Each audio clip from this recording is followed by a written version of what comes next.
পার্থদা নন্দীগ্রাম একটা বিধানসভা সেগমেন্ট, লোকসভা নির্বাচনে লোকসভা কেন্দ্রও নয়, কিন্তু আমরা দেখতে পাচ্ছি যে প্রবলভাবে এই নন্দীগ্রামের সেটা ছায়া ফেলছে লোকসভা নির্বাচনে, যত দক্ষিণবঙ্গের দিকে এই ভোট এগিয়ে আসছে। আসলে নন্দীগ্রামের তো একটা ইতিহাস আছে, 2011 সেই পরিবর্তনের কথা যদি আমরা চিন্তা করি, নন্দীগ্রামে সারা পৃথিবীর ইতিহাসে এটা একটা জায়গা করে নিয়েছে, এ বিষয়ে কোনো সন্দেহ নেই সিঙ্গুরের সঙ্গে। কিন্তু সেই সঙ্গে নন্দীগ্রাম নিয়ে অনেকগুলো কুনাট্য আমরা সেই যে তখন শুরু হয়েছিল এখনও পর্যন্ত আমরা দেখে চলেছি। এটা নিয়ে যদি একটা বেশ এসে যদি লেখা যায়, এর নানা রকমের নাম দেওয়া যেতে পারে, compartment chief minister, load shedding, MLA, নানা রকম নাম দেওয়া যেতে পারে।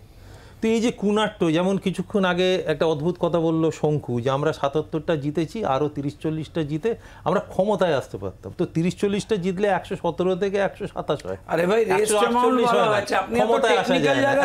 আরে ভাই দাঁড়ান, আমি একটু বলি। আচ্ছা, 2 নম্বর হচ্ছে নাট্যকার হয়ে গেছেন, বলতে দাও।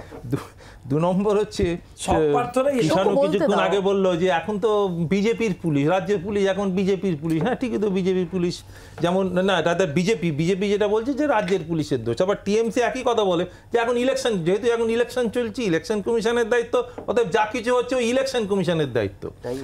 আমরা এর আগে যখন দেখতাম বোম্বের রাজ ঠাকারে যখন তার লোকজন যখন গন্ডগোল করতো, তারপর যখন সাংবাদিকরা তার সামনে বুম ধরতো, তিনি হেসে হেসে একটাই জবাব দিতেন যে গন্ডগোল তো করেছি, কিন্তু আটকাবার দায়িত্ব ছিল পুলিশের, তাদের জিজ্ঞেস করুন তারা কেন আটকাতে পারেনি। তো এই রকম কুনাট্য কিন্তু আমরা দেখেই চলেছি। আর নন্দীগ্রামের গণহত্যা কি ভয়ঙ্কর কথা মমতা ব্যানার্জি আগেও বলেছিলেন, এখনও বলে চলেছেন। সেই যে চটিপড়া পুলিশের গল্প শুনেছিলাম, সেটা নাকি শুভেন্দু অধিকারীরা এনেছিলেন। তো শুভেন্দু অধিকারী তখন কার দলে ছিলেন? তো এই সমস্ত কথা তো আমরা তো শুনেছিলাম। আমি এখানে আসবো, মুখ্যমন্ত্রীর মুখ থেকে মনে করিয়ে দিই যে পার্থদার দলের নেতা অরুণাভ ঘোষ উনি নিজে বলেছিলেন শুভেন্দু এবং তার পরিবারের লোকজন অনেক পরে এসেছেন নন্দীগ্রাম আন্দোলনের সময়। সেই ঘটনার পর অধিকারী পরিবাররা অনেক পরে এসেছে, এটা অরুণাভ ঘোষ বলে।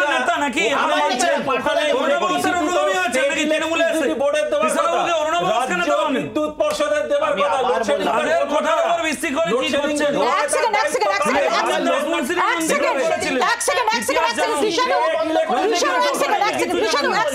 প্রথমত বলি, প্রিয়রঞ্জন দাশমুন্সী সেখানে পৌঁছেছিলেন। 1, 2 হচ্ছে এক সেকেন্ড শঙ্কু, কথা যখন বলবো তখন প্রত্যেকের কথা ইন্টারাপ্ট করো না প্লিজ। অরুণাভ ঘোষের এই কথাকে যদি মান্যতা দাও, অরুণাভ ঘোষ আরো অনেক কথা বলেছেন, এমনকি মমতা বন্দ্যোপাধ্যায় সম্পর্কেও এমন কথা বলেছেন যেগুলো নিয়ে তোমাদের যথেষ্ট আপত্তির জায়গা রয়েছে। তাহলে সেখানে সিলেক্টিভ হতে পারবে না।